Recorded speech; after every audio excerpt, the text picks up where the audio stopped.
Hello friends, welcome to my YouTube channel. In this video I will show you how to use sort by function with Vstack. So if you want to learn how to use sort by function with Vstack, this video will show you how to do it. There are two tables here, this one and this one, and here this is the name of the employees and their cell, name of the employee and their cell. Now I want to combine these two tables and in ascending order. So for that you have to use sort by function and Vstack. So how to do it? So first here you have to click on where you want to use this sort by function and Vstack equals to.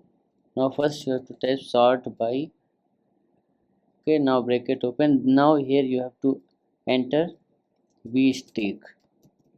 Okay, then you have to choose this table, comma, you have to choose again this table. Now bracket close, comma, again you have to type Vstack, bracket open.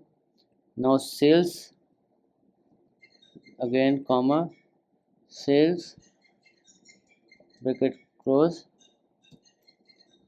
ascending order.